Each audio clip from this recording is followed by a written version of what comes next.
और एक बच्चा है जाके बार बार वहां पे पीसी कराता है, यानी मछली गंदी हो जाती है। देखेंगे कि पूर्वावलोकन में कौन कौन सा क्वेश्चन दिया गया, उसके फैक्ट को देखेंगे, तो जो यहाँ नहीं होगा वो आप अलग पेज में लिख लेंगे। तो कुल मिलाकर जब वीडियो पूरा खत्म होता है पूरे लेसन का, तो आपको 30 से 35 पेज में अलग से एक नोट्स बन जाएगा, जो कि यहाँ नहीं दिया गया है। तो दोनों को मिलाकर जब आप पढ़ेंगे तो आपको 80 क्वेश्चन लगभग जीएस के भी जाएंगे। Dear friends, very good morning, और आप सभी लोगों को शिक्षक दिवस की ढेर सारी शुभकामनाएं।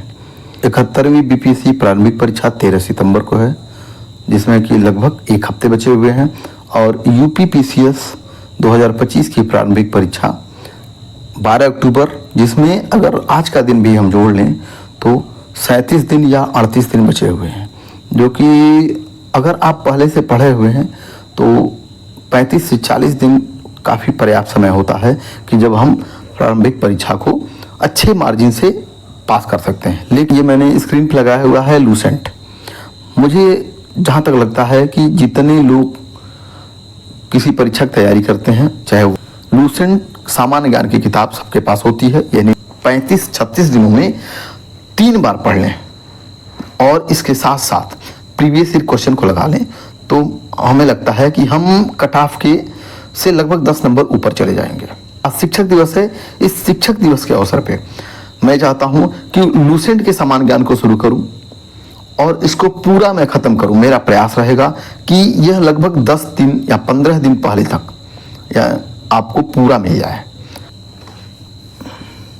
ये लूसेंट का बायोलॉजी है और ये 9वां सेक्शन इस किताब में दिया गया है। ये एक नोट्स ही है जो कि प्रीवियस ईयर क्वेश्चन को कंपाइल करके बनाया गया है। तो मैं आपसे अपेक्षा करता हूं कि आप जब भी इस वीडियो को देखेंगे तो आप अपना लूसेंट का बुक खोल लेंगे और वहां पे जो इंपॉर्टेंट मैं बताऊंगा या जो आपको लगेगा कि इंपॉर्टेंट है उसको आप हाईलाइट करते हुए चलेंगे। इससे टाइम कम लगेगा पढ़ने में। ये 400 पेज का बुक है, इसको हम लोग 1/3 पे ले आएंगे। और एक चैप्टर पढ़ने के बाद जब हम लोग देखेंगे कि पूर्वावलोकन में कौन कौन सा क्वेश्चन दिया गया, उसके फैक्ट को देखेंगे, तो जो यहाँ नहीं होगा वो आप अलग पेज में लिख लेंगे। तो कुल मिलाकर जब वीडियो पूरा खत्म होता है पूरे लूसेंट का, तो आपको 30 से 35 पेज में अलग से एक नोट्स बन जाएगा, जो कि यहाँ नहीं दिया गया है। तो दोनों को मिलाकर जब आप पढ़ेंगे तो आपको 80 क्वेश्चन लगभग जीएस के मिल जाए, जैसे बायोलॉजी कहते हैं। अब एक चीज मैं आपको बताना चाहता हूँ कि लॉजी हर जगह लॉगी होगा, तो लॉगी का मतलब होता है अध्ययन। जहां भी लगे तो इसको कहते हैं अध्ययन। जैसे मान लीजिए अगर आपको नोट्स बनाना है तो आप सिर्फ बायो लिखिए, लॉगी मत लिखिए। बायो मतलब जीव। अब एक चीज देखिए, बायो मतलब क्या होता है? जीवधारियों का अध्ययन। अब जो मृत है और जो जीवित है दोनों का अध्ययन यहाँ किया जाता है। जैसे अगर हम अपनी बॉडी की बात करें तो हम जीवित हैं, हमारा अध्ययन होता है। लेकिन जब एक मनुष्य या कोई एक जानवर या कोई एक पौधा जब वो डेड हो जाता है तब भी उसका अध्ययन किया जाता है, उसको भी बायोलॉजी के ही अंतर्गत लाया जाता है,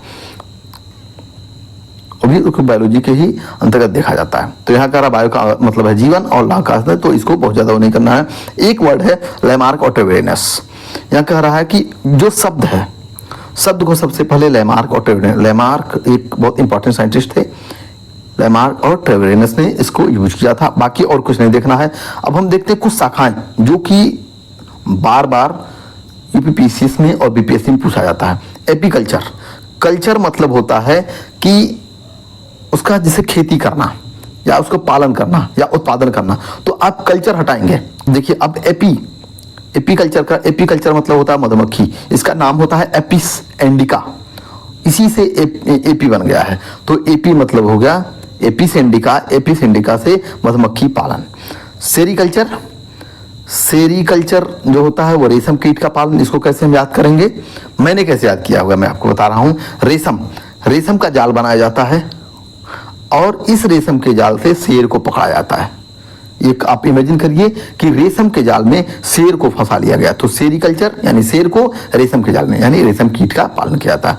पीसीकल्चर, मत्स्य पालन का अध्ययन। अब देखिए दो चीजें हैं, एक पीसीकल्चर, पीसी मतलब होता है ये पीसीज, ये इसके फाइलम का नाम है पीसीज, और मत्स्य पालन का अध्ययन यानी अब इसको मैंने कैसे याद किया? एक तो पीसीज मुझे याद है कि इसका ये फाइलम होता है, और दूसरी चीज एक गांव में लोग कहते हैं सुसु करना, जो छोटे बच्चे होते हैं सुसु करना या पीसी करना, तो मैंने इसको मतलब फनी को रिलेट किया कि मत्स्य यानी एक तालाब है, वहां मछली पालन किया जाता है और एक बच्चा है जाके बार बार वहां पे पीसी कराता है, यानी मछली गंदी हो जाती है। बस पीसी कराता है बच्चा, वहां क्या होता है, मछली पाली गई है, ऐसे याद हो जाएगा। फिर माइकोलॉजी, यहां दो चीजें हैं, इसको फंगस कहते हैं, फंगस जो है। अब देखिए ये फ से शुरू हो रहा है और यहाँ पे इसका नाम जो है माइक से शुरू हो रहा है, माइकोलॉजी। माइकोलॉजी जो होता है कवकों का अध्ययन, और फाइकोलॉजी जो होता है वो शैवालों का अध्ययन। तो आप यहाँ एक देखो फाइट, फाइटोप्लैंक्टन, जहाँ फाइट है वो पौधे से रिलेटेड है, फाई। तो अब देखिए उल्टा, फंगस है तो फ से हम कोरिलेट नहीं करेंगे, वो उल्टा होता है, यानी फाइकोलॉजी हमेशा शैवाल से होगा, माइकोलॉजी हमेशा कवक से होगा। ठीक, अब एक चीज और आप कोरिलेट कर सकते हैं, माइक। माइक मतलब जिसपे हम लगा के बोलते हैं। अब कवक, यानी कवक जो हम मशरूम खाते हैं वो कवक ही है। यानी एक पत्रकार है जो कि मशरूम की सब्जी भी खा रहा है और माइक लेके लोगों का इंटरव्यू कर रहा है, इससे आप कोरिलेट कर लें। अब एंथोलॉजी, एंथोलॉजी मतलब होता है पुष्पों का अध्ययन। एंथो यहाँ एंथर होता है, प्रत्येक पुष्प में जितने भी पुष्प हैं, जितने भी फ्लावर्स हैं, उसमें एंथर होता है, यानी उसको स्टेमेन कहते हैं, इसीलिए उसको एंथोलॉजी कहा जाता है। एंथोलॉजी मतलब पुष्पों का अध्ययन। पोमोलॉजी, पोम क्या है, मतलब फलों का अध्ययन, पोमोलॉजी जो है फलों का अध्ययन। ऑर्निथोलॉजी पक्षियों का अध्ययन, ऑर्निथोलॉजी इसको याद करना है और ये बार बार क्वेश्चन में आता है। ऑर्निथोलॉजी माने पक्षियों का अध्ययन। इक्थियोलॉजी मछलियों का अध्ययन। अब इसको मैंने कैसे याद किया, इक्थियोलॉजी बार बार। अब देखिए इससे पहले था पीसी कल्चर, कल्चर था वो, पीसी कल्चर मतलब मछलियों का उत्पादन करना था, वहाँ मछलियों का पालन करना था। ये इक्थियोलॉजी, यानी अब ये मछली का अध्ययन करना है, मछली को चीरेंगे, फाड़ेंगे, उसके अंदर देखेंगे लंग्स है, क्या क्या है, हड्डी है या क्या है, कांटे हैं, वो अध्ययन हो गया, ये इक्थियोलॉजी। इसको मैंने कैसे याद किया, एक थी कौन, मछली, वेल मछली। अब और आप एक ये भी बात जानते हैं कि जो वेल होती है, वह वेल जो होती है, वेल मछली नहीं है, वह एक मैमल है। तो यानी एक थी कौन सी, एक थी क्या, वेल, एक थी वेल, वेल हम वेल को मछली मानते हैं। ठीक है, इसे याद हो जाएगा। एंटमोलॉजी, एंटमोलॉजी कीटों का अध्ययन। एंट मैंने अंट मीन्स होता है चींटी, तो इसको अंट से जोड़ लीजिए आप, एंट से। एंटमोलॉजी। ओफियोलॉजी, ओफियोलॉजी सर्पों का अध्ययन, ओफियोलॉजी सर्पों का अध्ययन, इसको ऐसे याद करना होगा। सौरोलॉजी छिपकलियों का अध्ययन। अब देखो सौरा, इसको हम क्या कहते हैं, हमारे गांव में, मतलब हम गांव से बिलोंग करते हैं तो, और खास करके भोजपुरी वगैरह हम लोग बोलते हैं तो सुरवा कहते हैं। जैसे जो आप लोग करी बोलते हैं, जब सब्जी आप बनाते हैं तो जो जूस होता है हमारे यहाँ उसको सुरवा कहते हैं। अब हमने क्या उसको कोरिलेट किया कि उस सुरवा में यानी सब्जी में छिपकली गिर गई, तो सौरोलॉजी मतलब क्या होता है, छिपकलियों का अध्ययन। सिल्वीकल्चर काष्ठी पेड़ों का अध्ययन, यानी ऐसे पेड़ जो लकड़ी देते हैं, जैसे सागौन हो गए, शीशम हो गए, यानी काष्ठी पेड़ों का संवर्धन यानी उसका बढ़ावा देना। हार्टिकल्चर उद्यान, यानी अब यहाँ देखिए इसको मैंने कैसे, उद्यान मतलब हम क्या करते हैं, पार्क, पार्क। अब यहाँ है हार्ट, हार्टिकल्चर, हार्ट मतलब दिल। पार्क में दो प्रेमी बैठते हैं, एक दूसरे को दिल देते हैं, तो ये क्या है, हार्टिकल्चर। हार्ट कहाँ होता है, उद्यान विज्ञान यानी उद्यान में।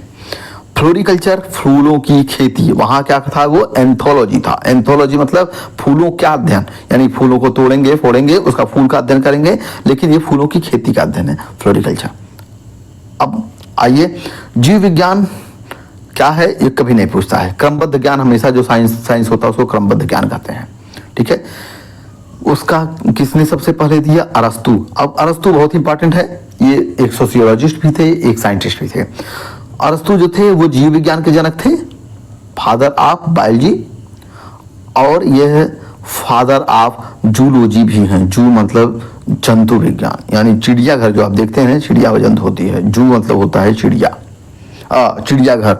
तो जूलॉजी के, तो जो अरस्तु साहब थे वह जीव विज्ञान के भी फादर हैं और जंतु विज्ञान के भी फादर हैं, तो ये दोनों के फादर। ये क्वेश्चन एक दो बार आया हुआ। अब हम कुछ सिद्धांत देख लेते हैं कि जो कि क्वेश्चन पूछा हुआ कि कौन सिद्धांत किसने दिया हुआ। तो आनुवंशिकता का सिद्धांत ग्रेगर जान मेंडल ने दिया था, जिन्होंने वो क्या कहते हैं, गार्डन पी पे एक्सपेरिमेंट किया था। जीव का सिद्धांत टी.एच. मॉर्गन ने दिया था। उत्परिवर्तन का सिद्धांत यानी म्यूटेशन का सिद्धांत जो दिया था, mutation theory, Hugo de Vries ने दिया था। कोशिका का सिद्धांत स्लाइडेन एंड स्वान ने दिया था। इसको मैंने कैसे याद किया? कोशिका और स्वान, स्वान मतलब होता है, स्वान संस्कृत वर्ड है, स्वान मतलब होता है कुत्ता। एक कुत्ता एक कोशिका को खा रहा है यानी मीट खा रहा है। जीव द्रव्य का सिद्धांत यानी प्रोटोप्लाज्म थियरी हार्टविग ने दिया। और उपार्जित लक्षणों की वंशागति का सिद्धांत यानी जो एक्वायर्ड लक्षण हैं वो जेनेटिक रूप में बदल जाते हैं, उसको किसने दिया? लैमार्क ने दिया। और लैमार्क साहब ने ही सबसे पहले जंतु विज्ञान का नाम दिया यानी जीव विज्ञान का नाम दिया था। प्राकृतिक वर्ण का सिद्धांत यानी नेचुरल सिलेक्शन किसने दिया था? डार्विन ने। बहुत ही इंपॉर्टेंट है। द्विनाम पद्धति, द्विनाम पद्धति के जन्मदाता कौन है? कैरोलस लिनियस या कार्लवान लिनियस इनको कहते हैं। और इनको द्विनाम पद्धति का जन्मदाता या father of binomial nomenclature system कहते हैं। डीएनए डबल हेलिकल मॉडल या द्विकुंडल मॉडल वाटसन एवं क्रिक ने दिया था। तो ये मॉडल इन्होंने दिया था। अब हम लोग चैप्टर 1 देखेंगे, जीवधारियों का वर्गीकरण। इसको हम क्या कहते हैं? क्लासिफिकेशन कहते हैं। तो इसको बहुत ज़्यादा डिटेल में नहीं जाना है क्योंकि यहाँ से बहुत ज़्यादा क्वेश्चन नहीं पूछा, 2-3 क्वेश्चन पूछा जाता है। पहली बात, अरस्तु जो कि फादर थे बायोलॉजी के और जूलॉजी के, इन्होंने क्या किया? जो जितने जीव होते हैं उनको 2 समूहों में विभाजित कर दिया। एक उन्होंने कहा जंतु होता है, एक क्या होता है? वनस्पति होता है। फिर आते हैं कार्लवान लिनियस, जो अभी ऊपर मैंने बताया कि कैरोलस लिनियस, उन्होंने क्या कहा? एक तो वो फादर थे क्लासिफिकेशन के और उन्होंने एक बुक लिखी सिस्टेमा नेचुरी, और ये बुक 2 से 3 बार पूछी गई इससे पहले। इन्होंने जितने जीवधारी हैं, जैसे अरस्तु ने बदला वैसे ही इन्होंने एक प्लांट किंगडम कहा और एक एनिमल किंगडम कहा, यानी कि 2 राजघराने होते हैं, एक जंतुओं का एक पौधों का। अब हम लोग आइए आगे देखते हैं। तो एक क्वेश्चन पूछेगा कि लिनियस ने जो क्लासिफिकेशन स्टार्ट किया वो तो उन्होंने जंतु किंगडम और प्लांट किंगडम अलग अलग उन्होंने किया, और इनको फादर ऑफ मॉडर्न टैक्सोनॉमी भी कहा जाता है। यही क्वेश्चन बार बार पूछा, एक तो उनके बुक का नाम और एक फादर ऑफ मॉडर्न टैक्सोनॉमी किसको कहा जाता है। ये कभी ने पूछा कि उन्होंने 2 किंगडम बताए, 3 किंगडम, हाँ हो सकता पूछ सकता है मैच करने के लिए। अब देखते हैं जो जीवधारी हैं उनका 5 किंगडम क्लासिफिकेशन किसने किया? उन्होंने सिर्फ 2 बताया था। ये एक विटेकर थे, वाइट टेकर।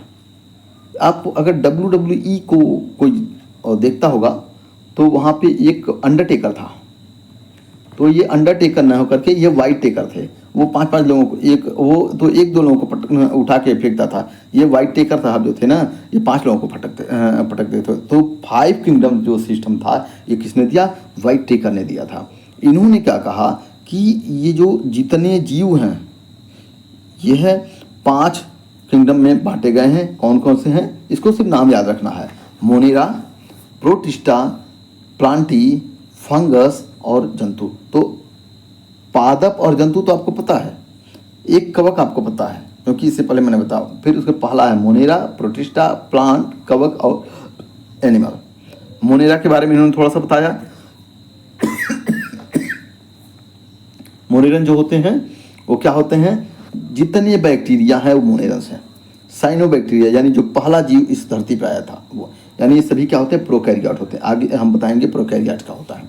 प्रोटिस्टा ज़्यादातर एक कोशिकी यानी यूनिसेलुलर होते हैं, ये ज़्यादातर जलीय होते हैं और यूकैरियोट होते हैं। अब इसमें एक क्वेश्चन 1-2 बार पूछा गया है कि पादप और जंतु के बीच की जो कड़ी है उसको क्या कहते हैं? युगलिना कहते हैं। यहीं आता है। अब इसमें ज़्यादातर क्या होते हैं? प्रोटोजोआ। तो मोनेरन में क्या हुआ? मोनेरन में बैक्टीरिया हुए, ब्लू ग्रीन एल्गी हुए। यहाँ पे क्या हुआ? यहाँ पे युगलिना जो प्लांट और एनिमल के बीच का कड़ी है, कनेक्टिव लिंक है, और प्रोटोजोआ जितने हैं वो सारे प्रोटिस्टा में आते हैं। फिर प्लांटी, पौधे को आप सभी लोग जानते हैं कि पौधे सभी हैं। फंगस की बात आती है, फंगस यानी कवक, जो हम मशरूम खाते हैं वो कवक ही है। अब ये क्या होता है? ये यूकैरियोट होता है। इसमें 2 चीज़, एक तो इसमें जो पाचन होता है वो अवशोषण के द्वारा होता है, और ये जितने भी सड़े गले चीज़ें हैं जैसे गोबर हुआ, डेड चीज़ें, इसको कॉप्रोफिलस भी कहते हैं।